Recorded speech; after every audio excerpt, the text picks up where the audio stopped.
Ethanol company ఏర్పాటును వ్యతిరేకించే క్రమంలో చోటు చేసుకున్న గొడవతో రిమాండ్లో ఉన్న ధర్మవాడకు చెందిన రైతులకు పోలీసులు సంకెళ్లు వేసి కోర్టుకు తీసుకురావడం వివాదాస్పదమైంది. పోలీసుల తీరుపై విమర్శలు వెల్లువెత్తుతున్నాయి.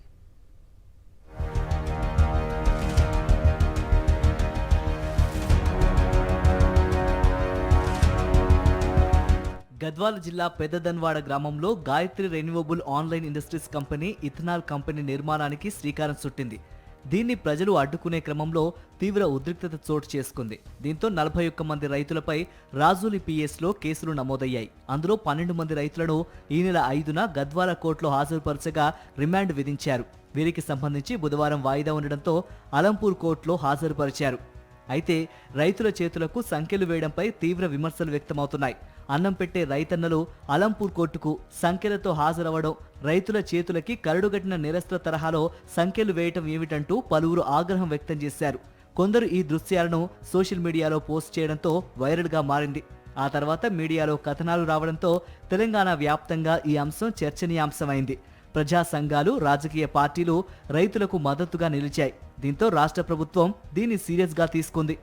మహబూబ్ నగర్ జిల్లా జైల్లో రిమాండ్ ఖైదీలుగా ఉన్న రైతులకు వాస్తవానికి మంగళవారమే బెయిల్ మంజూరైంది.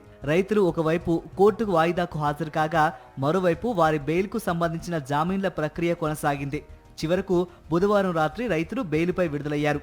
ఈ సందర్భంగా మాజీ మంత్రి శ్రీనివాస్ గౌడ్ వారిని పరామర్శించి ధైర్యం చెప్పారు. పచ్చని పొలాల్లో ఇథనాల్ ఫ్యాక్టరీ ఏర్పాటుతో రైతుల జీవితాల్లో కాంగ్రెస్ చిచ్చు పెట్టిందని ఆరోపించారు. అన్నం పెట్టే అన్నదాతలకు బేడీలు వేయటం దారుణమన్నారు. రైతులకు బేడీలు వేయడం, ఒక దొంగల మాదిరిగా, ఒక బందిపోట్ల మాదిరిగా వాళ్ళని చిత్రీకరించి భయభ్రాంతులకు గురి చేసి బేడీలు వేసి తీసుకుపోవడం అనేది ఇది ఎక్కడిది న్యాయమో మాకు అర్థం కావట్లేదు. ఇంత అన్యాయం ఎక్కడ కూడా ఉండదు. ఈ ఉదంతంపై పోలీసు ఉన్నతాధికారులు స్పందించారు. ఇందుకు కారణమైన 3 అధికారులను సస్పెండ్ చేసినట్లు తెలిపారు.